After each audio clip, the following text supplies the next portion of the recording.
From the heart of Maine, this is the DuView Podcast.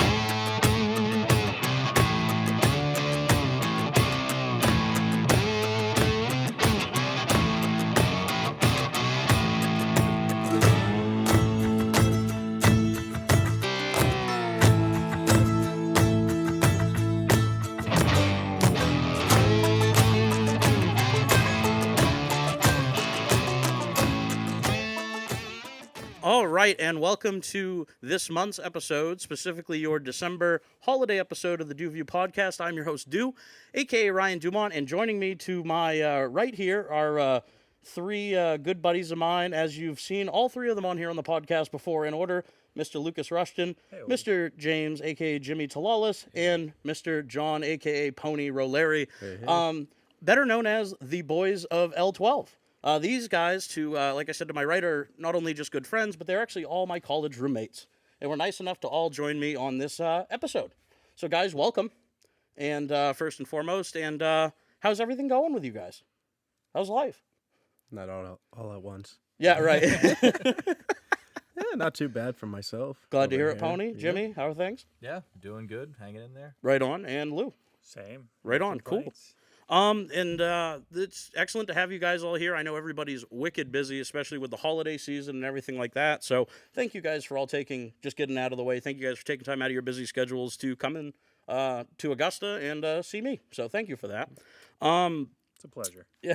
We always make time for the DuView Podcast. I appreciate it, boys. And so, like I said, everybody has had their own individual solo episode. Pony was the last one to join us most recently this year. He was one of our first episodes of 2023. So, Pony, you get to double dip this year. So, good on you, buddy. Yeah, it's a pleasure to be up here. And so, if you couldn't tell, we all met at St. Anselm College. Luke and I have got a little bit of college swag on. Not planned or planned, depending on who you ask. But that said, yeah, we all met at St. Anselm College, and we lived together for 2 years. We lived in the building that was first known as Hillary, and then later on to the apartment building L, which is why we're the boys of L12.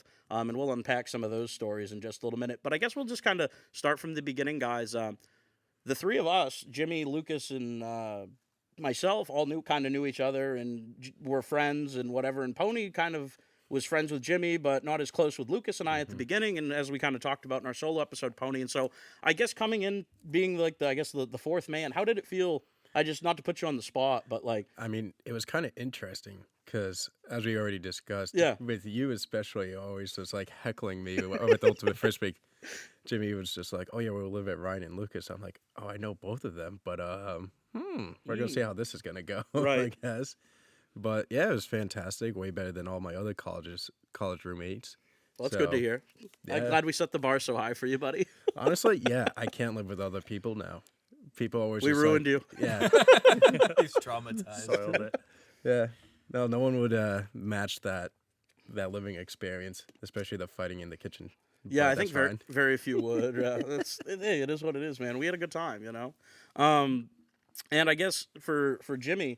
Looking to you, I mean, like, you were kind of the glue that brought everybody together. You were the common denominator. And so, did you think things were going to work out as well when, you brought Pony into the fold? I had literally no idea. Yeah, you're just like, we need to put this together. Because I knew you guys were living together again, and you're like, you want to join? I was like, absolutely. Because this would be like the first roommate I got that wasn't semi-random, aside from moving in, like, having Jeff from, like, the like the roommate meetup thing. Yeah. But I knew Pony needed a roommate, and we had three. And I was like, all right, like, I've got a guy. And I was like, he's a little broken from his last roommate, giving him, like, a heart attack. But yeah, I think it'll work out. And I was just like, we'll see what happens. And then, yeah, God, I would have never expected what happened to have happened. Right. But here we are. And then, how many years later? Oh, jeez. Yeah, you had to hit me with a math question. 6, 7 years? I didn't go to math school. Yeah, I mean, I do now, actually. I can't say that. I do go to math school now. Shoot. It was like 2017 was when we had our first semester living together. So yeah. It's at least 6 years of having lived together. Dude, and we've been a tour de force ever since. That's right. Like, it's like, it started off because, like, Luke and I were like your, I guess, ideal, like, roommate partnership. Like, we found each other. We found each other. I mean, in a hallway at the third night into college, and became friends, as we've talked about on our old and solo episodes and everything like that, which is very touching. And I guess for us, it was just like, an expansion of what we'd already been doing. I mean, we were a very welcoming room. We had everybody hang out kind of at our place anyway. Absolutely. You were tutoring people, specifically actually Pony's brother in science. Yep. And I used to tell him to get out because it was like midnight, 11 o'clock. I'd be like, Lucas, you're done tutoring. It's bedtime, you know. We had to make him pass. Yeah, we had to help him pass. It's true. Shout out to James. Yeah, thank God. And so that was in the building Hillary that we all lived together, and that was set up in like a quad style, if you know what I mean. There's a common room in the middle and 2 bedrooms, and Jimmy and Pony shared a bedroom on the left side of the room, and Lucas and I were on the right-hand side, and it was really a great experience. I mean, those bedrooms were incredibly small, though. That is my only complaint about living in Hillary. Oh, yeah. Yeah. It was like you had like a little lane, especially if you set it up like Pony and I, where you had like the 2 beds. Like, I don't even remember. We had one of the desks in the closet to try to like get. I thought your desk was literally right in front of the door, and your dresser was in the closet. Unless your desk was in the closet. Like yeah. But you had to get creative with the furniture, case in point. Yeah, I mean, unless we wanted to start cuddling, like that was the only way for us to have any type of space. So. Too funny. I guess the other side of things is just like for Lucas and I, we literally the other side of things, we bunked our beds so we could actually have some space, and then we just swapped off halfway through the year, top bunk, bottom bunk. The bunk boys. The bunk boys. But that said, living in Hillary, what do you guys think? Like, I guess we kind of were hinting around at this at the beginning of the episode. What do you think really just kind of allowed us to get along? And what was the common factors or whatever in your guys' opinion? Have you put any thought into that? For me, it was the fact that I could actually relax in my own room, and we actually would just like have parties, relax, and no one was trying to impress anyone. We were all just kind of hanging out. Yeah, that's fair. Like, Jimmy? Yeah, for me it was like we were just already all friends. Like the only other time I had that was when I lived with Jeff, and it was like that was such an awesome living experience. And then he went to go be an RA, and then I had another random roommate, and I was like, this sucks. We can't do this. Yeah, and then finally living with you guys, so it was like, hey, just relax. Like I knew you guys. I didn't have to like pretend to be anything else. I could just hang out. The comfortability factor was huge. Oh yeah. Luke? Yeah, I really enjoyed. Well, I never felt like there was any enemies whatsoever. Yeah. We just like kind of meshed instantaneously. We held down that entire end of the hallway, oh yeah, which is cool. Yeah.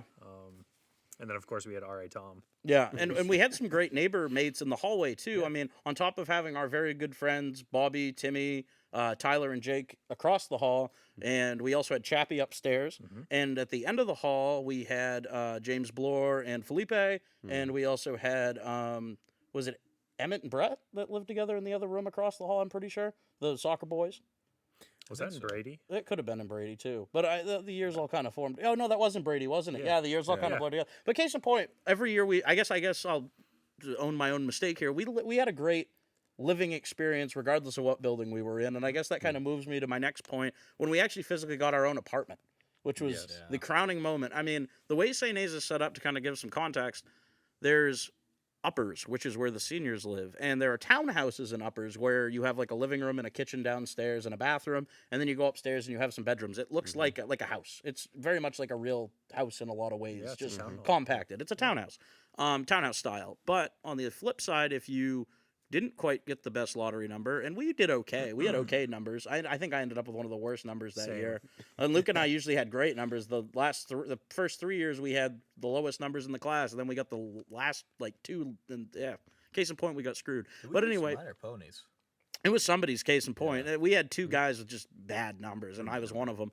But the others were apartment style, where you were all on one floor. You had to go up 3 flights of stairs to get to our 3rd floor apartment, and that was great after I blew out my ACL, guys. Wasn't that? That was awesome.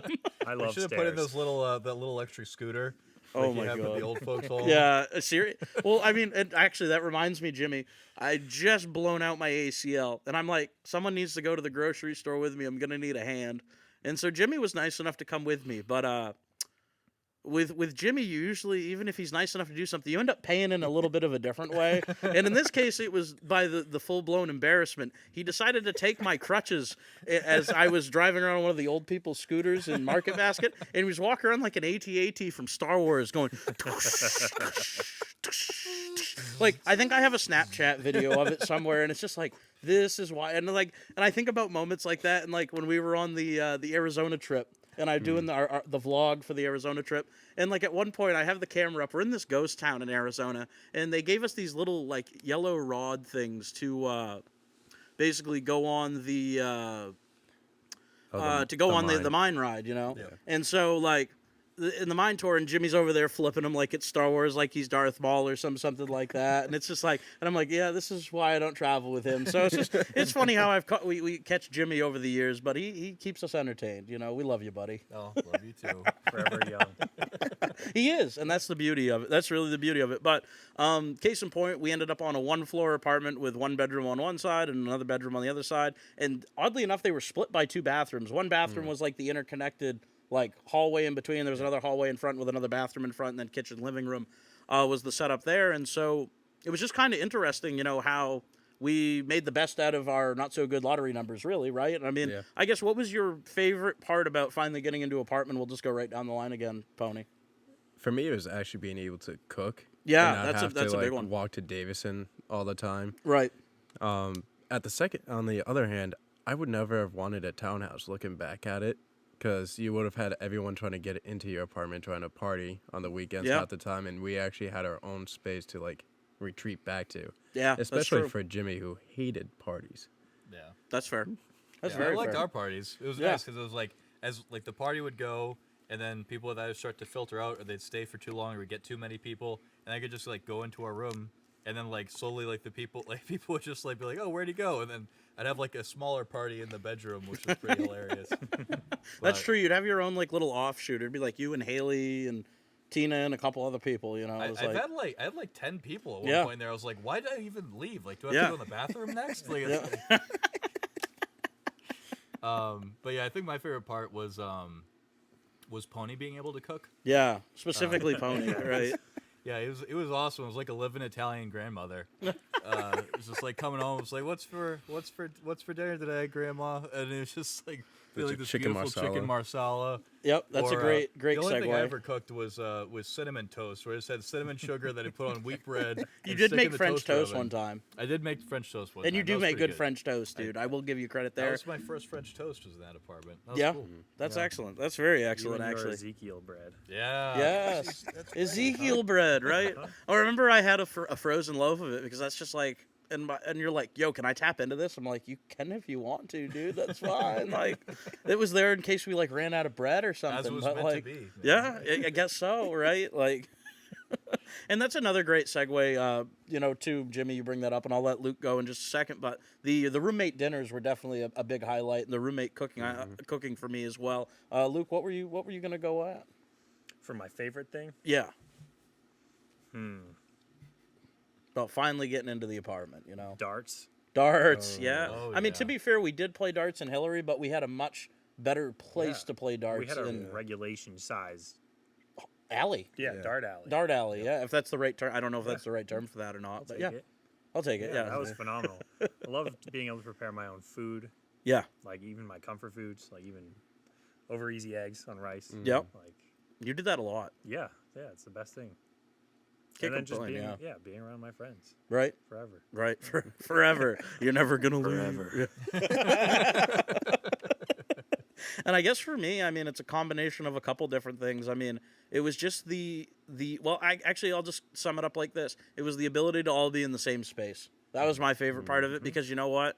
I know what I'm missing now, and it's the people, you know, to my right, you know. That's a big part of it, you know, and I miss you guys. And so you feel kind of empty at the end. I know, thank you. You feel kind of empty at the end of the day, and you're like, huh, what's missing? And it's like, oh, my roommates and my friends. Let's get a house, Ryan. With this market. I mean, hey, not in this market. Let's wait for the bottom to drop off first. All right. If it Dip, ever drops. dip. Buy the dip. Yeah, if it ever dips. But you know, and we had some other great moments. I think back to we would play Super Smash Brothers on the Nintendo Switch in some downtime when we weren't hard at work on our studies or our senior theses or whatever that may be, right? We did work hard. I mean, there was a fair amount. I mean, like I got to give us a little bit of credit. You know, there was a fair amount of hard work that went into everything, but at the same time, you know, we played hard too in certain aspects. So, it was a good balance. It was a good duality, and that's what I liked about, our room. It was a good balance between having a good time but also being serious enough to not flunk out of school. So it's nice. Yep. And the other thing is, thank you, Pony, for bringing up that sound system senior year. We had a great sound system.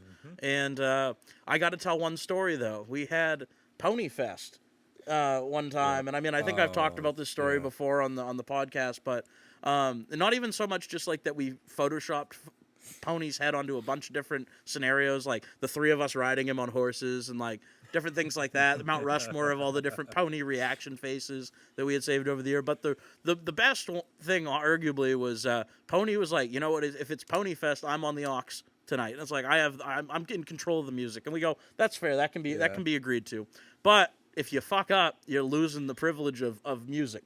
And Pony was doing real good for the first couple hours of the evening. I got to give him credit. He was. Thank you. But then he played Gas Pedal 3 times back to back. I know one was a mistake. I thought it was like 5 times total. I'm giving you a little bit of credit, yeah. but he played the same song. It was just gas pedal, back to back. He started taking requests, but he didn't realize that you can't restart the playlist from the beginning every time you take. Yeah. It was the first song on the playlist.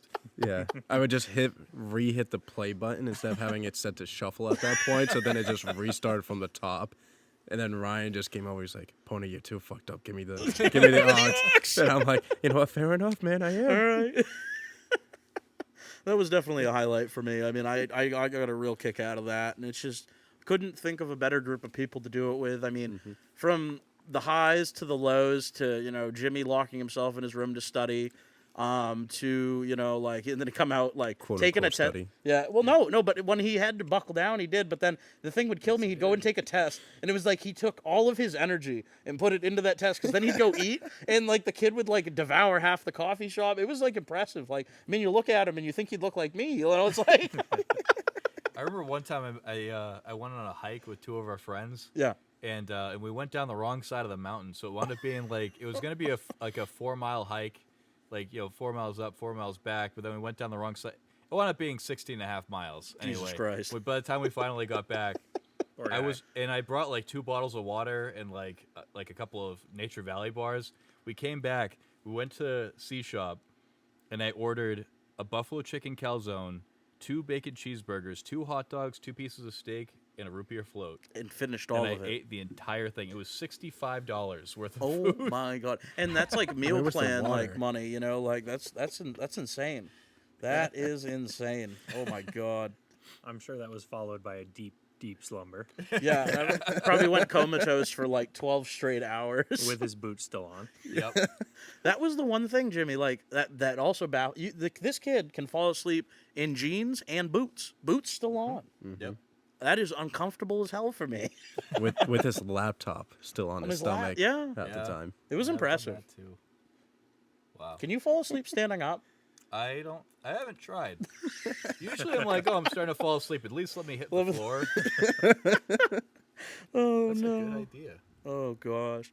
And then, unfortunately, as all good things do, they do come to an end. And so by May of 2019, we had to go and leave St. A's or they'd kick us out for trespassing because after you graduate, apparently you can't stay on campus anymore. Or so they told me. Yeah, exactly. That's Become a monk, Ryan. Yeah, no, dude, I don't think that lifestyle is quite for me. Yeah, no, we'll just leave it at that. No disrespect. Actually, speaking of the monks, did you see that Father Cecil recently passed away? I got to tell my Father Cecil story, though. And it goes back to this is actually a good time to talk about this. The night before graduation, or 2 nights before graduation, they had a casino night for us at senior days. Mm-hmm. And so I'm there playing blackjack, as I do. I'm a halfway decent blackjack player. I filled my bucket, won a bunch of prizes, won some bragging rights anyway. But there was one person that absolutely kicked my ass at blackjack that night. You want to know who that was? Father Cecil. Wow. So and to give context for folks that don't know, Father Cecil was a quite elderly monk, but he was very capable, very mentally acute and everything like that. But he physically was not quite there and had to have the assistance of like a motor scooter. And so, But sometimes it would tractor. be or a tractor or like it was there's some great photos of him on lawnmowers and other various things that he just had a good time with it. But he wheels up on his little scooter, hops onto the little stool that's there, and like I said, oh yeah, I'm not gonna lose gambling to a priest basically. Yeah, no, I was wrong. I was very, very wrong. He hustled my ass.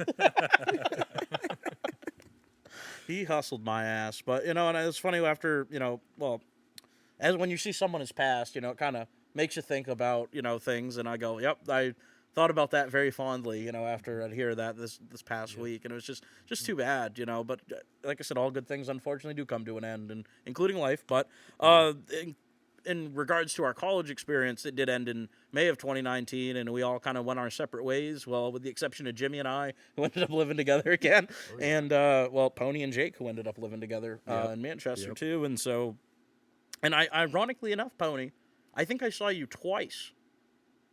Even though we lived in the same state, just being busy as heck with things, I think I only saw you twice. One was you were for like in Manchester quite a bit, and you just never were. I couldn't get over to your side. Yeah, well, when I'd leave Manchester, it'd be like 10 o'clock, and you'd already be in bed because you'd have to wake up at 3:50. Oh my every God. day. I forgot you used to do that. Oh Yep. my Yeah. God.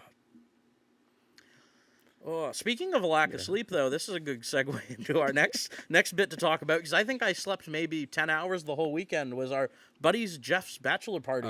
We all got the opportunity to go down to Louisville. Yeah, it was.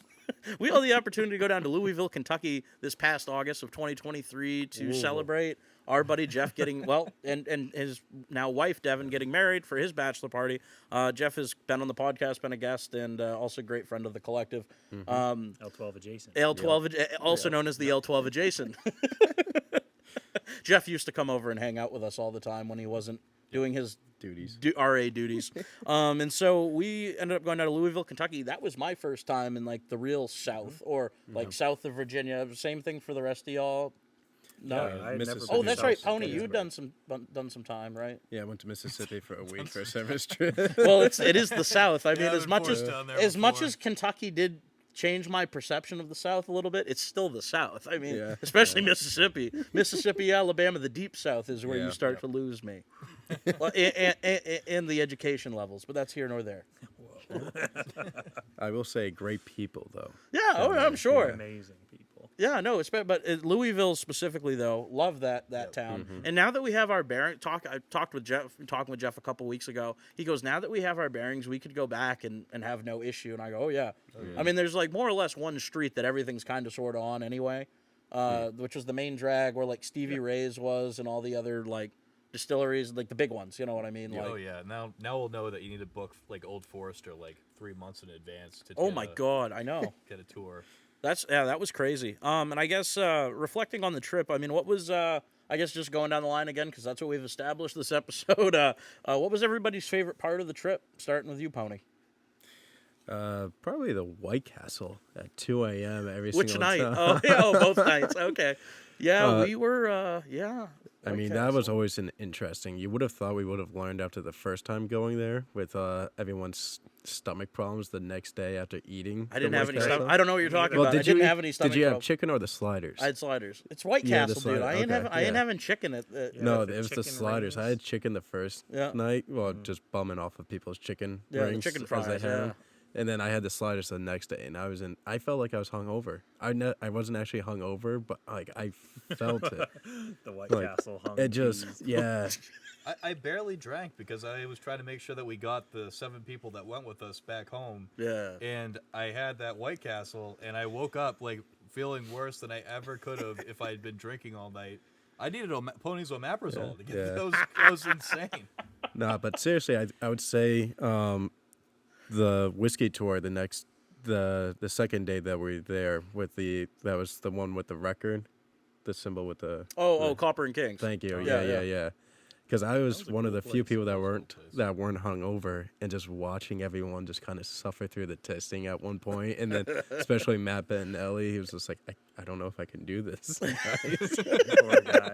Well, and to give preface to that tour in the morning, Jeff and Matt they didn't ride in the Uber with us. They walked. Yeah. It wasn't a quick walk either. It was like a 30-minute stroll. I mean, all in all. It was 45. Yeah, a 45. It was, because it was like a long walk. one of the distilleries we went to, Copper and Kings, which is fantastic, by the way. They're one of the newer distilleries in town down there. But I mean, like, Jimmy, you did a great job planning that trip, buddy. I mean, you gave us, as you said, I'm quoting you, a great mix of the new, the old, the traditional, and the new kids on the block, so to speak. And so we hit 3 distillers just to kind of, I guess, fill out the rest of the story. Yep. We hit Steitzel Weller the first day, which was very much the historic, traditional part. They're one of the oldest distilleries in the area that, well, again, like anything in history, they have timelines and everything like that. And so, like, the place had been open and closed, and regardless of that fact, they had a medicinal license.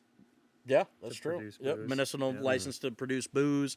That's where one of the spots where Pappy Van Winkle really kind of ran the show. Mm-hmm. But I guess come to find out, Pappy was also like head distiller at a couple other places too at the same time, and like he wore a lot of hats. But still, though, the fact of the matter being is that Steitzel Weller makes one of my favorite bourbons, which is Blade and Bow, which is based after not only the only surviving original Steitzel Weller, recipe of bourbon, which if they're not able to recreate it, we won't have any more Blade and Bow in a couple of years. I really hope they figure out how to recreate it, because if not, I'm going to be really sad. Yeah. But that said, and it has on it the 5 keys to making a good bourbon, or according to Pappy Van Winkle anyway. Yep. And that was Steitzel Weller. And then, as Pony said, we went to Copper and Kings the second day, and that was really cool because they made everything from brandy to absinthe to, tell me if I'm missing anything. I mean, bourbon, obviously, but I think that was their 3 main. They made everything. I mean, literally everything. I mean, I didn't know that you could make absinthe. That was the biggest eye-opening thing, is like, I didn't know you could make absinthe in the United States. Yeah, and traditional copper stills. Yeah, no less. Right. Yeah, that's really the real cool bit about that as well. And their mixing process. Yeah. I said that wrong. Distilling process. Their distilling process, when they use music. Yeah, to distill. Frequencies to push. Vibrate the freaking barrels. That was so cool. They have a basement. I get what Luke's talking about. They have their basement is their rack house, basically. Yep. Yeah. And like with the more traditional places, their rack houses are these big buildings that are out in the elements. I mean, like, they don't really have any temperature control or anything like that. And these guys are basically doing the same thing, because basements, they heat and they cool, so they do a lot of the similar atmospheric, weather, humidity and all those types of things are kind of similar in certain aspects, but at the same time, they wanted to do something different, so they literally like make sure that the liquid is not stationary in the barrel. It's moving around. It's it's almost live in a way, really. And their thing is, we distill in sound. I have one of the Copper and King shirts, and I loved their brandy. I bought their brandy, which is made like a bourbon. Their Butchertown, which you can only get. I looked, trust me, I even tried to go in and order a bottle. They do not ship it outside the state of Kentucky. Yep. Really? Sad. I didn't know that. Yeah. That's why I'm glad I haven't even opened the bottle yet. I don't want to. That was the cool thing, is like everybody had like a little bit of a spin on how they did the rack house process. Like Copper and Kings just vibrated the barrels, and Steitzel and Weller did the old school way. But then you'd had Jefferson's Ocean. Oh, yeah. Where they stick it on a ship and just let it rattle around the bottom of a boat. In the cargo hold of a ship. Yeah, and it's like it just ages like 10 years and like 6 months or something like that. Like you said, if you really let it go, and that was really cool. Yeah, and that was quite impressive. That and that was at Kentucky Artisan Distillers. Yeah. That was the third, and that was our third and final stop, distillery-wise, of the trip. I mean, we did some other really cool and unique things while we were there, too, which we can talk about in just a second. But want to let Luke go ahead, and what was your favorite part of the trip, buddy? My favorite part of the trip, favorite parts? Man. Well, Cowboy Tom, who was our tour guide at Kentucky Artisan Distillers. Was phenomenal. What a wealth of knowledge. Yeah, huge. Right, and he let us try things that were not on the menu. Yeah. Billy Goat Strut. Yeah. And then you go to try to buy a bottle of the special stuff he let us try. Oh, we don't have any of that in stock, unfortunately. I'm like, damn, when I go back, I got to get me some Billy Goat Strut. You, Cowboy Tom. Yeah, we love you, but also damn you, Cowboy Tom. I think I have a lot of favorite parts. I mean, starting first day, Steitzel and Weller, the Garden and Gun Club. Yeah. We had phenomenal time there. Our server, Will, gave us a huge list of all of the music spots in town, which led us to Stevie Ray's. which is phenomenal. Blues No relation to musicians. Stevie Ray Vaughan, though, just to get No. that. I asked. Who's from Texas? Yeah, right. And then Morton's. Oh, yeah, the Shout out to Steakhouse. Morton's Steakhouse. Yeah. I mean, they treated us well. And they could have treated us a lot worse if they really wanted to. Yeah, absolutely. I still had long hair at the time, and I'm surprised they let me in. Like, What was the name of that bar that held the turf that we could play like ping pong The at? Garage Bar. oh, Bar. yeah, I was gonna say, I was definitely gonna talk about that. Their nightlife is different down there, dude, and I like it. I like it a lot, actually. A lot of games, a lot of lot playing. outdoor games. Like they took an old service station, an old gas station, and literally turned it into a bar. Like the outdoor service, where the gas pumps would be. You had ping pong and cornhole and fuck, what else? I mean, they had a bunch of outdoor games. They had everything you could. You could do anything like that, and that's why it was really that, and also the Galaxy Bar, which you go up to the front. It's like a gastro bar type, like little cool little drinks kind of place, and then you go behind this curtain. And it's like, where the hell are you? It's like going into the going into the back universe or whatever. I forget what the sign was. It was like blasting off or Dude, something you're like that. underselling Into it. the It void. said wormhole. Yeah. Yeah, And that's what it it was was. a guy That's what it was. falling through a portal, and you like walk in, and it's like, and you do have to get your ID checked a second time, and you walk in, you see like smoke from the top of the ceiling, and you're like, what the fuck? And you like, as you walk in further, there's like a little side area where there's the bathrooms, and there's like people selling beads, and then you go a little further down, and there's a lounge, and then there's this little door where all you hear is like, and you walk through.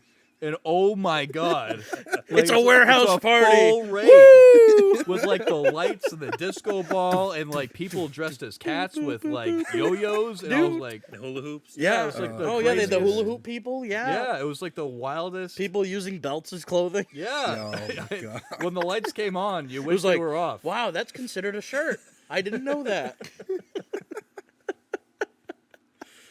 Yeah, no, I am. You're right. I did undersell the shit out of that, but that's honestly, it was so much fun. Yeah, Jimmy painted the perfect picture for you folks. Shout out to Galaxy Bar. And to get to the rave, you passed like a little like farmers co-op artisan market.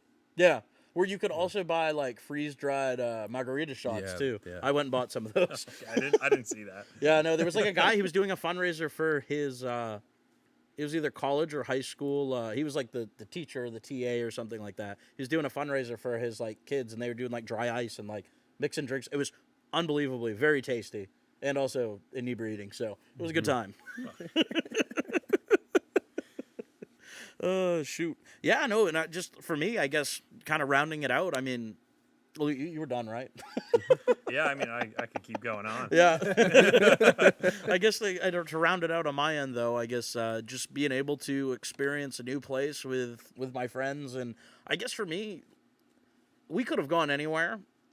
I was happy that we went to Kentucky, though, specifically the Bourbon Trail. I could have gone anywhere, but just the group of people. And again, not knowing and becoming friends with Jeff's friend from home, Colby, and also being able to befriend Liam, Devin's younger brother. Absolutely just great group. I felt like, especially when you have two folks that like isn't usually in with the regular, program as viewing, or as the regular, situation, as our friend group is, and we're real tight.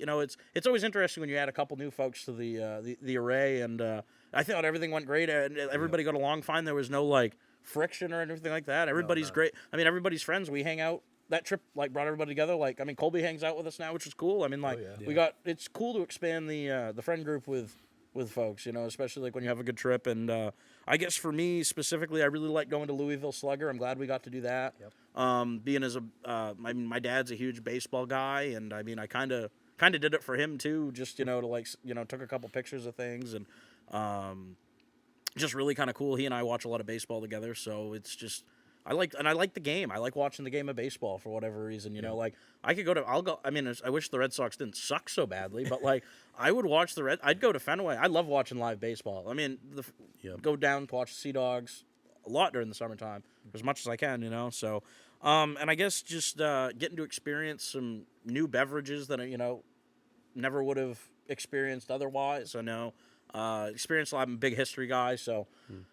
getting to go to some of those places where, people that made these legendary beverages walked years and years ago is really, really cool, and a lot of rights too. And just getting able to experience the South and giving them a little bit better of a rep too, and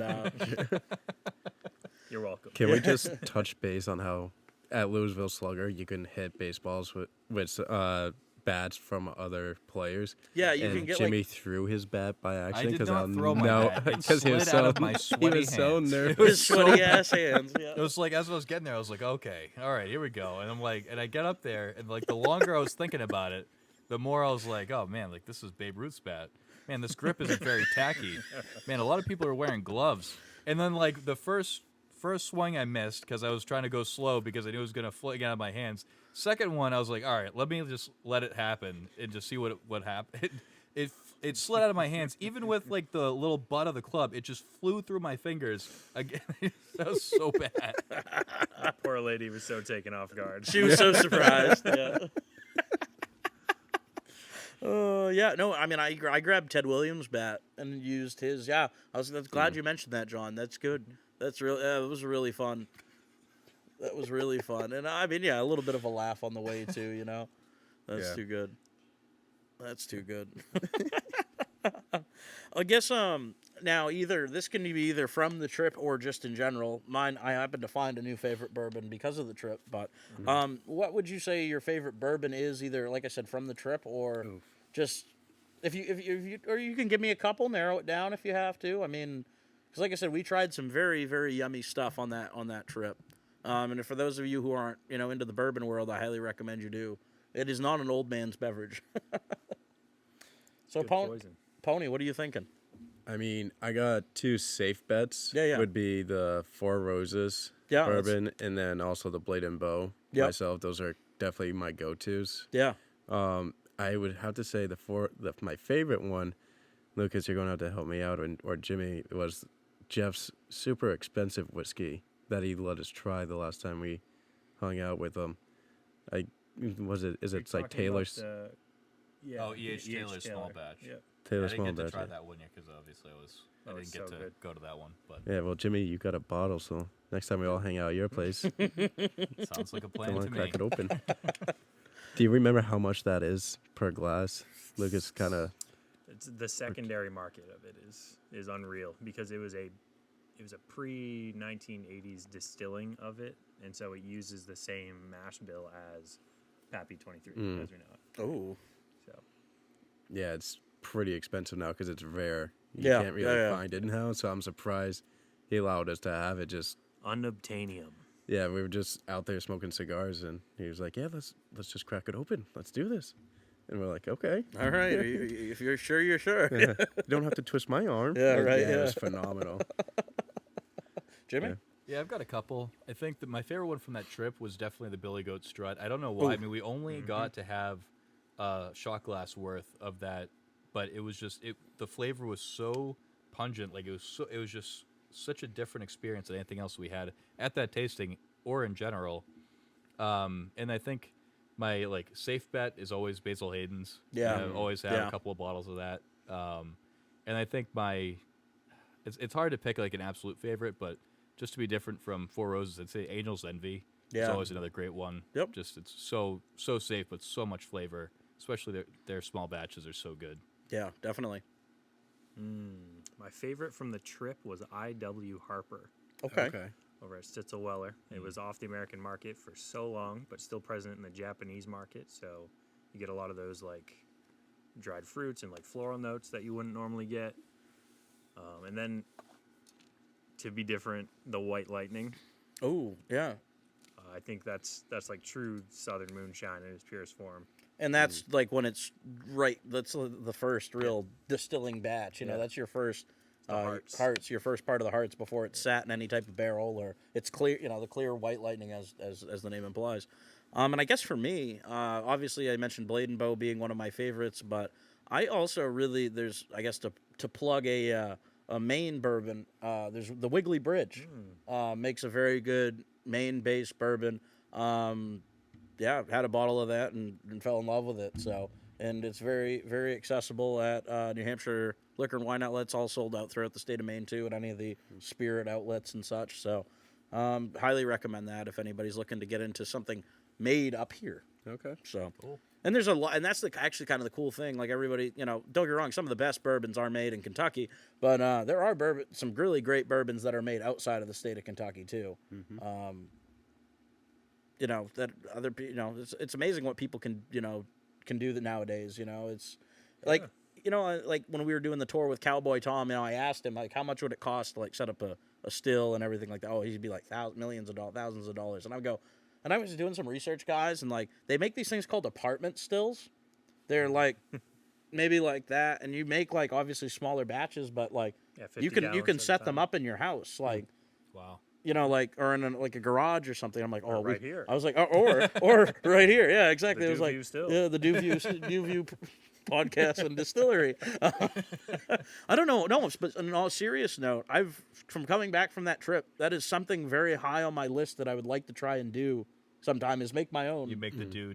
The do, yeah. The morning dew. The morning dew. Ooh, that's the name, trademark. It's mine now. But no, I'd honestly love to throw my hand at making either a bourbon or maybe even like some wine or beer. Maybe start out with wine or beer because it's a little bit more attainable. Because you can do that with like kits. But like I don't know, just try something different that's not like stereotypical of the same. Just go for mead. Mead. I mean, people do that. I've watched Yeah. videos. I watch a lot of videos on that. Making mead and things like that, which is a really cool experience in a lot of ways. And My dad has a coworker that makes his own beer, but Yeah. specifically like 3 different types of mead, and like honey based mead. yeah. And but one he adds blueberries to it too, and okay. that one's pretty good apparently. But I bought mead, and then my dad told him about it, so then he brought home a small little bit of the mead that he made, and that one was also pretty good because something that we did try it at room temperature, but they recommend keeping it in the fridge and letting it cool first, and it really is. It's like a nice little dessert wine at that point when you cool it. Also. Oh, okay. That's thicker. Yeah. Yeah, Oh, yeah. yeah. Definitely. Huh. That's different. Well, that's Good just ideas. yeah. No, this is good ideas. Like I said, we're a brain trust, guys. It's just somebody should be writing this down. But I guess to shift gears a little bit, like I said, Jeff and Devin got married in September, so last congratulations of the year to them. And to really anybody else, any friends of the podcast who tied the knot this year, congratulations to everybody. We're just at that age where weddings are plentiful. And Jimmy, how many weddings have you gone to this year? It seemed like every time you turned around, you had a new wedding to go to. I think it was 3 or 4. Yeah. I can't remember. It just anymore. seemed like a lot. It seemed like you had gone to like 10 of them over the last 3 I think weeks. there were just a lot of them were at like inopportune times, but yeah. It's like, oh, you guys want to hang out? Like, no. No, got to go to a wedding that weekend. It's like, what the fuck? Anyway, but I did get to spend some time with Jimmy and Pony over Labor Day weekend this year. Unfortunately, Luke wasn't able to join us, but we had the opportunity, the 3 of us, to go along with our friend Bobby and Jimmy's lovely wife, Christina. We had the opportunity to go to the Grand Canyon and, with extension, Arizona itself. And that was an amazing trip for the ages. I still think very highly back on that. I've been riding that wave for the last couple months. So. Yep. Pony, Jimmy, your thoughts on our Arizona trip? I mean, it will always live in my memory because I got to watch Jimmy feed you, Ryan, goldfish while you guys were swimming around Was in it the that, pool. or was it like Yeah. Pringles or was chip? Doritos. It was a Oh, Dorito. That's Doritos, right. yeah. There's a picture, and I mean, I may or may not post it. Like Jimmy, he like is feeding a chip. I'm in the pool, and Jimmy's like, I'm like like a Shamu. seal. Yeah, like, it's like Free Willy coming out of the water. It's like why you don't release everything back into the sea. I was like worried leaving Arizona that Ryan wouldn't be able to feed himself after that. Oh, Yeah, I think for me the thing that was coolest was I didn't realize that Arizona was very populous as a state. and then you realize Phoenix is huge. we flew into Phoenix Airport, and like Ryan said, like I thought we were gonna be flying into like I don't know, like on a puddle jumper, like the wings are basically falling off, and there's like nothing in the airport, and then you show up and you're like, oh wow, there's a sky train. Yeah, There's a lot Sky of people here. Train. It's Yep. like, and then you drive around, you're like, I'm still not sure why there's so many people here, but it's really cool. There's It's no not. water. There's nothing No cool water, about it. but yeah, there's a lot of people. It's hot as hell. Yeah. That's funny. And I guess for myself, I mean, my favorite part of the trip was just being able to finally experience like the desert climate and everything like that. You know, like to be able to go, like I kind of said, to the Superstitions Mountains and to experience all that, a place that I had been looking at since I was like a little kid. You know, it's like that was a good full circle moment for me. And to be able to stand at the edge, like people tell you, you know, like when you go on a trip, oh, you're going to enjoy it, you're going to love it, you know, whatever. And like you tell people, oh, yeah, I'm going to the Grand Canyon, whatever. And they go, oh, like you're not going to be able to like put it into words. And it's like, oh, yeah, sure. But then you get there. Holy shit, like, you can't put it into words. They're right, you know what I mean? Like, very rarely are people right like that. And, like, that's the truest thing. Like, when people are telling me you're not going to be able to put it into words, and I look back at my videos and my photos, and including the vlog from the trip that you can watch on YouTube at the DuView Podcast page, and it still does not do anything any justice. I mean, Pony, maybe your photos do a little bit, but, I mean, that's... I can't even say they do, because for a great photo, you need foreground and contrast, and it's so vast. There's too much. It's overwhelming. Yeah, it's so hard to get like a video that captures like how big specifically the Grand Canyon truly is. And then our tour guide hit us with the fact that at one point, if you fell off the ledge, you'd be falling for, what was it, like 13 seconds before you hit the bottom. Yeah, enough time to like say a small prayer to God as you sign some paperwork and which is just wild to think about. Like, and then our friend Bobby being afraid of heights, but willing to still go to the Grand Canyon. Yeah, that was kind of funny. 10 feet away. He's like, nope, not for me. No. I remember going there because I'd been to Niagara like earlier this year. Yeah. And I'd been there before, but I was just thinking, I was like, oh, this was going to be like 2-3 times deeper than Niagara. Like, I get it. It's a big hole. But then you show up and you're like, oh my God. It's just like, you stare at like one point, like way out in the distance, and you can't even like begin to fathom how far out it is. Like, I think it's about as deep as the Mariana Trench. And like, you look at that and you fill it with water, and then you're like, oh yeah, there's probably some really big shit down there that we don't fully comprehend. Like the Meg. Yes. Yeah. Exactly. Also saw that movie for the first time this year. Didn't know how I felt about it, but I saw it. There we go. Was it the first one or the second second one? Yeah. Oh, okay. I was like, this is a movie about a giant shark. Oh, that's it. All right. Thanks, Jason Statham. But I don't know, man. It was just like to be able to, because my dad's sister, my aunt, moved out to Arizona, married a guy from out there, who's since passed, R.I.P. Uncle Gene. But he was like full-blooded or half-blooded Apache. Dad was like a line worker, like literally was like the Wichita lineman type shit. Like, and they had a gravel business out there, and, you know, to hear her talk about, like, specifically, they lived in Arizona, specifically the state of Arizona, and just the American Southwest is just, it's a magical place. It really is. I mean, the desert is insane. I mean, it's, people are like, oh, it's hot, it's dead, but it's like, I don't know, I could go hang out there all day. It didn't bother me that much. I had water, as long as I have a little bit of water to drink, I'm fine, you know what I mean? I can't do Phoenix because that part was like way too hot for me, but the mountains, like Grand Canyon area, I could definitely do that. Yeah, that's fair. That's definitely fair. Yeah, it's a place I could go back to, but I don't know. I like the. I don't know. I'm not used to being anywhere that there's no water, so it's like it's a little. I mean, I grew up in Boston, like a 5-minute walk from the water. Manchester, I guess, didn't have much water, but yeah, they had a big ass river in it. Yeah. But then now I'm in Portsmouth, and I mean, even when I was in Connecticut, like we're always like 10-15 minutes away from water. It's like, I don't know. It was weird enough seeing how tall a cactus can get. Like, that's true. They're basically like the trees for, you know, that desert area, right? Exactly. It's wild. Like birds live in it. Everybody, you know, it's funny to see, like, when you're walking up, like, specifically, like, where we were in Flying Dutchman, or the Lost Dutchman, not Pirates of the Caribbean, the Lost Dutchman, part of the ship, part of the crew, part of the ship, part of the... But anyway, no, the Lost Dutchman State Park, try that again, and just to see how, like, the environment and the ecosystems are all different. I'm a big... You know, I do a lot of hiking, and so to hike out there was a whole different experience for me. I would have liked I wish we had a little bit more time. I wish I didn't have to start school and was able to spend the full time out there with you guys too. But school's been great. Things have been good this year, and I really can't complain in regards to that. And I guess that kind of takes us to where we are now. We're at the end. I really, really can't believe that we're at the end of 2023 already. It's so funny how quickly time flies when you're having fun.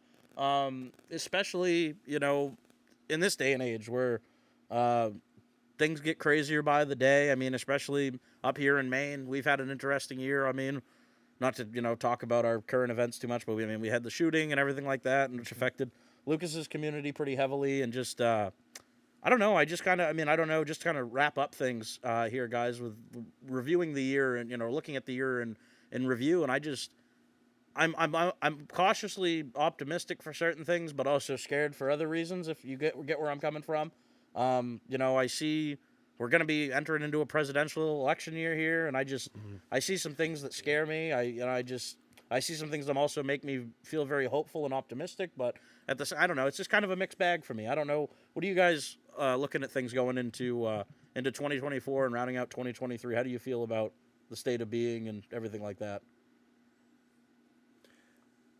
I kind of ignore politics as much as I can. I'm not even just talking about I'm not even just specifically politics. For me, I'm hopeful because I know last time I was on, I said I was going for my PhD. Yeah. I'm going to instead take a break from it all this semester, so I'm going to try do what you got to do.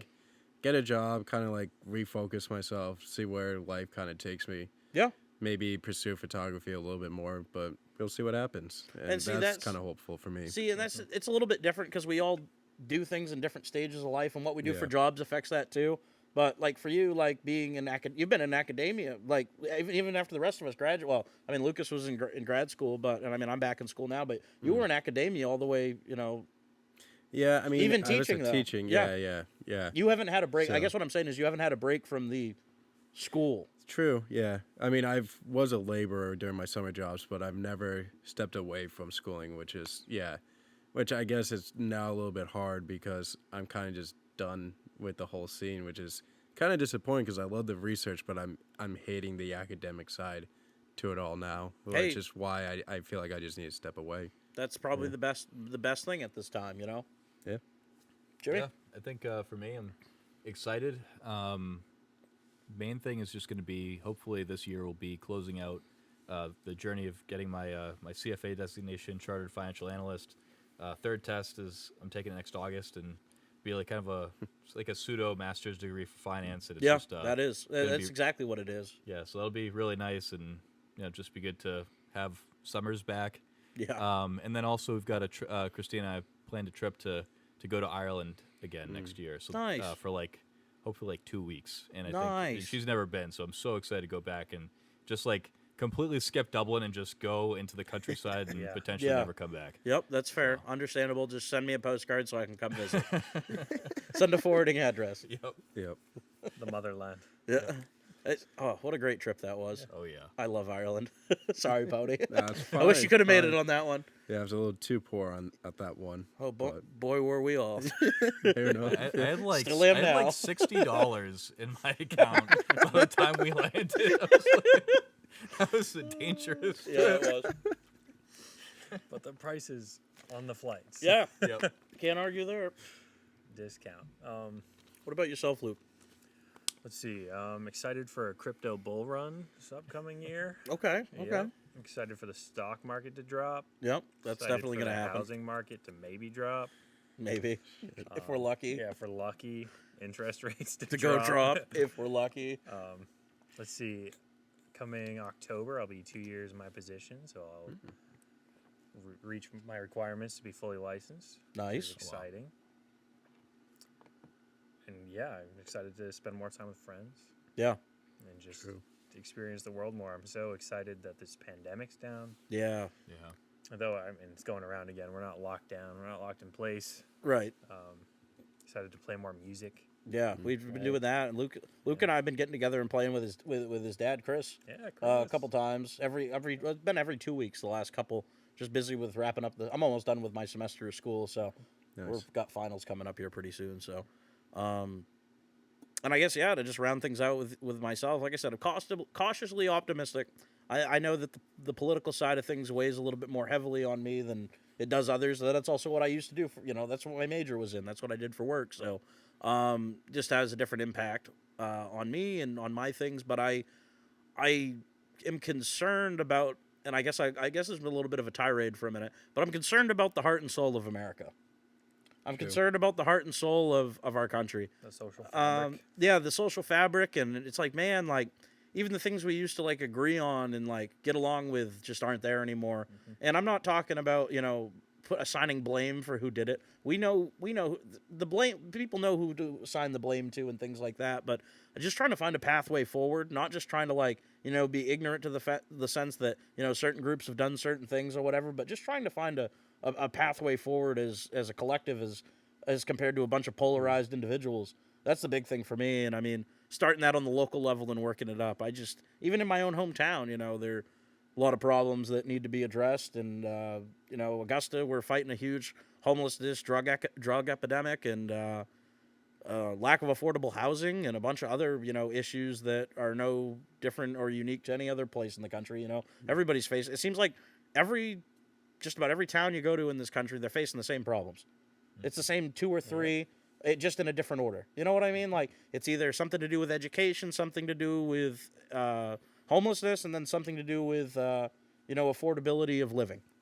I mean, am I too far off? I don't think so. No. I mean, I think that's any state in these United States. And again, we're so lucky that we have a lot more than a lot of other countries, and that we're as developed as we are. But we should also be able to do better too. That's just my thing. But yeah, we have a lot of problems here at home. Yeah, we should be focused on right? That. But at the same time, I'd love to see some of these international conflicts go away. I mean, I know they won't, but I mean that would be naive of me to say it's too bad that between like the Israel-Palestine thing, and then like at the same time, like people have completely forgotten about Ukraine. You know what I mean? Yeah. And like that's just as important as what's going on in the Israel and Palestine and in the old Holy Lands. That's, I don't know. It's just interesting. It's going to be an interesting year. 2020. Yes, I'm not going to say it's going to be bad. Just going to be an interesting year. You know what I mean? It's crazy though. We had like a period of time where we were just focused on like U.S.-China relations. Yeah. And that was like all the headlines were for like basically and that all still matters. It still really matters, but it's just so funny. Like now in comparison, it's like you don't even think about it because of how insane everything else. Oh yeah. No, exactly. And it's just looking forward to some new things here for me. Looking forward to not getting done with school, but progressing in school so that I can get my license too. And so I can start doing a little bit more by myself electrically here. Is going to be pretty exciting. Big things there. But like I said, school's been going good. It's been a good year, and I really can't complain. And I guess to try to look more a little bit on the optimistic side of 2023 and the better side of 2023, I know like Spotify Rap just dropped. That's a fun thing to the end of the year. And I guess to kind of look at the music's a big thing here on the podcast, guys, as folks that listen know, and folks that don't listen now though, that. We love music here. It's one of our 3 staple points. And so I guess trying to if you guys discovered a new artist, a new song, I love sharing. If somebody finds something cool, it should be shared amongst everybody. Don't hide it in a closet, because you don't, that's the thing I found. I discovered it. It's like, no, it should be shared with the world. But some people like that though. They're like gatekeepers. They want to be like the gatekeeper of like this song. And it's like, you shouldn't be the gatekeeper. It's like, this is here to be enjoyed by everyone. True. So I guess just to kind of shift gears a little bit here, guys. What's either a new artist or a new song or any type of musical, something that you found this year that really kind of spoke to you? I mean, I guess if I start off first. Yeah. My Warped the Spotify one gave me the code Time Traveler because I just kept listening to older songs over and over. I got that too. Okay. Yeah, so I didn't really find anything new this year. I mean, more last year I found this band called The Score. They're more of a rock band instead, and then this new one is kind of like a cover band called First to 11, where they just cover all different songs, but if it's not a rock song already, they turn it into a rock song. Those can be very cool. Those are it was actually been pretty fun to listen to. They're not on my Spotify only because I mainly listen to them on YouTube. Okay. All the time. That still counts. But yeah, they're kind of just like a default one that I listen to on YouTube all the time. Cool. Yeah. Jimmy? Yeah, I think for me, I think along with a lot of people, discovered what funk is for the first time. Funk. PHONK. Funk. And it is awesome at the gym. It was pretty funny. Like my Spotify Wrapped was basically broken out into 3 categories, even though there's 5 genres. And it was just like 3 of them were kind of like some type of gym music, like funk or hardstyle or anything like that. and then there was lo-fi for when I'm trying to work, and then there was pop for when I'm in the car with my wife. And those were all the categories. But I think for like actual specific songs, I had two. They were both actually from the Spider-Man Across the Spider-Verse soundtrack. I gotta watch those. You guys is have been telling me I fantastic. gotta watch those. I do need to watch those. I play them all the time. One's "Am I Dreaming" by Metro Boomin and A$AP Rocky. Okay, And yep. the second one is "Mona Lisa" by Dominic Fike. Okay. Those are awesome songs. Yep, right on. Dominic Fike. Yeah, love that guy. I love my whole Midwest emo vibe. Yeah. I got Vampire on my too. Spotify rap. Nice. See, isn't that's fucking weird, boys. I mean, that It makes is. sense, though. We did live together. Anyway, yeah. Yeah, I like dark, emotional, moody music, whether it's blues or sad cowboy stuff. Someone I discovered this year was Liam St. John, who I just saw at the Portland House of Music. Nice. And someone I always go back to is Nick Drake. Yeah. Again and again and again. Yep. Right on. I guess for me, I kind of floated in between a lot of different things this year. And I also, like Pony, was the time traveler with my Spotify rap. See, I'm in a weird place because on my music, I DJ. And so, like, I have music for that, which isn't exactly my music. But that actually didn't come into play as hard as I thought it would, which was kind of cool. But also, I'm a big jam band guy. And obviously, Deadhead. Grateful Dead was my #1 artist of the year. Shocker there. I don't think anybody was surprised. But really I don't know, I've gotten back into country music.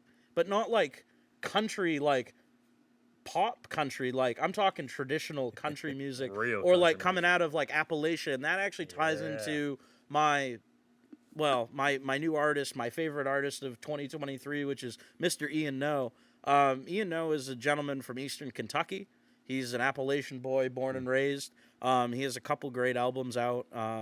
Specifically, actually found out about him this year when I had our friend Jake Bass on the podcast, and we talked about our top country artists, and he put me on to Ian Noe. And thank you, Jake, first and foremost, for sharing him with me. And, we were, like I said, I've said this, I think, on the podcast before, or at least to you guys, in passing, that when we went down to Louisville, we were a week late to go see Ian Noe in Louisville. Yep. If we would have been able to finesse that, I would have been a happy boy. But anyway, regardless of that fact, Mr. Ian Noe, and just getting back into country music, and really just been hurting for a new Sturgill Simpson something. I love Sturgill. He's one of my favorite artists. I like his mentality. He doesn't take any shit from the country music establishment. He basically tells Nashville and the rest of them to go fuck themselves, and it's awesome. He literally, like, in 2017, the guy won a Grammy for top country album of the year. And so they don't invite him to the CMA Awards, the Country Music, Awards. And so what does he do? He sets up his guitar case, puts his Grammy in the guitar case, and starts busking out in front of the CMA Awards. The video is on YouTube. You can watch it. It's great. I love the man. Like I said, it's just beautiful. You know what I mean? It's oh God.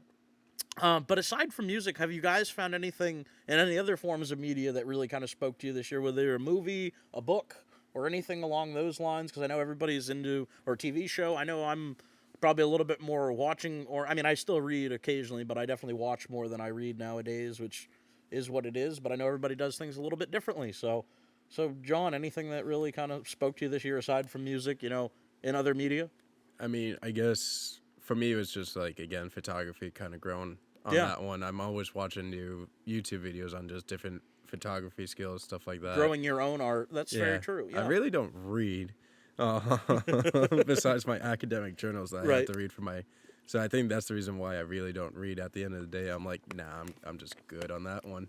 So I just kind of put on YouTube, put on Netflix at times. Not even Netflix, because Netflix is kind of just dying off. It's more Amazon Prime videos, which with Invincible and The Boys, I guess. Yeah. It's like those are my big TV shows that if I'm going to watch, I'm going to watch those. Yeah, that's fair.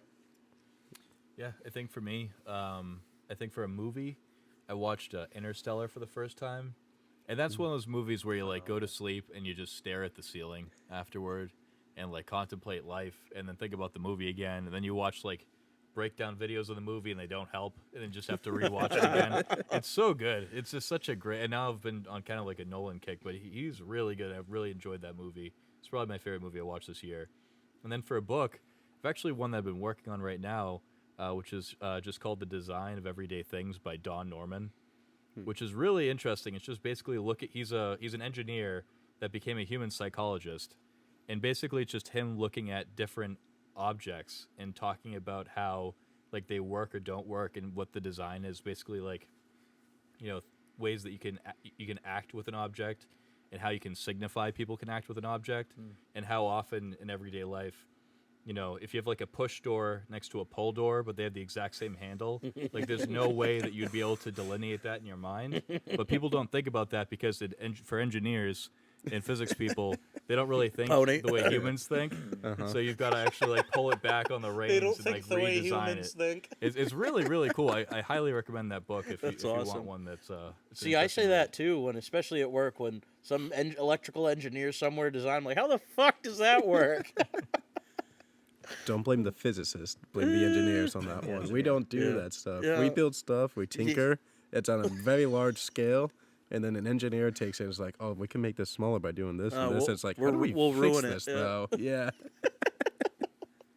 What about you, Luke? I like that. Well, I just went on a huge rant in my head that I won't display here. That's okay. You can if you want to.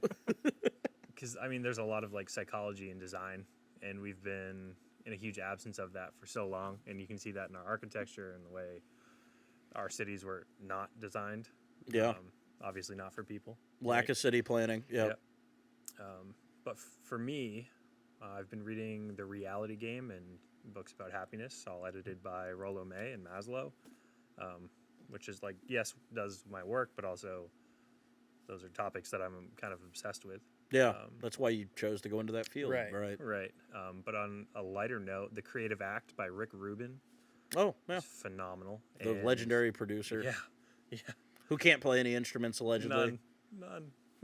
But everybody loves his ear. Yeah, and it's the space that he creates. Like, his studio. What's it called? Well, some of the best albums he ever did. Shangri-La, maybe? Some of the best albums he ever did, I mean, like, he did out of his college dorm at, like, NYU. So, I mean, give the guy a cardboard box and a microphone and maybe a recorder of some kind and let him go. Yeah, he's phenomenal. He just like creates a space where people are free to be themselves and authentically themselves and create. Yeah. Which I value that thought so much. And also Acid for the Children, which is Flea's autobiography. Oh yeah, Really yeah. good. Yep. The Flea. The Flea, Red Hot That's Chili funny, Peppers. yeah, One of my that's funny. favorite bassists. Yeah, that's true. That's too funny. Yeah. I guess for me, in terms of, I guess you could say popular media that I really got into this year, I really was recommended. I got two, and they were both recommended actually pretty recently as far as the year goes, but Invincible being one of them. I know that technically the first season of that came out a couple years or a year ago or whatever, but this new season that's been ongoing is incredible under the sense, and this is going to allow me to talk about something else for a second, is like kind of the falling and the failing of Marvel Studios and a larger extent Disney not knowing how to just look at the comic that's in front of them and putting it into picture. Marvel has struggled heavily with that in recent times, trying to have everything be scripted and, everything this, that, and the directors aren't allowed to direct, and so they're doing it to themselves basically. But unlike the Amazon series, which I not only Invincible but also The Boys, you have like Seth Rogen as a producer, and you have these on both shows. He's a producer on both shows, and I see them being more true to not only the source material, but also in terms of an entertaining story with well-developed characters, which is the whole point as far as I'm concerned of picture media, whether it be film or television. Like, if you can't develop good characters and you can't develop a good story, don't bother. You know what I mean? And it's like... Yeah. I just love when people are like, I could make this better. It's like, and then you lose like Henry Cavill off The Witcher. It's like, oh, congratulations. Congratulations, you ruined it. And I guess that the other thing that I guess is a good segue for me to talk about too is if you've heard recently, the Fallout. I'm a huge Fallout fan, and the Fallout video game series is getting a television show, which will be out April 14th next year. And that's, I guess, one of the things I'm looking forward to in 2014. I just hope they don't fuck it up. Yeah. Now, video game TV shows, historically speaking, they do fuck them up pretty well. The Halo one was terrible. Trying to think of some of the others that they made, and they were just not good. I know I haven't seen The Last of Us, so I can't comment on that one, but I heard they did a good job with that. I've also never played those games, so I really, really am not the person to be like the pseudo test for that or in any way, perceive that in any way. But that for me, it's just like those two have been really good, and I'm just always on the lookout for new stuff, in terms of, entertainment and all that. Just want to do more with music, though, in the next year.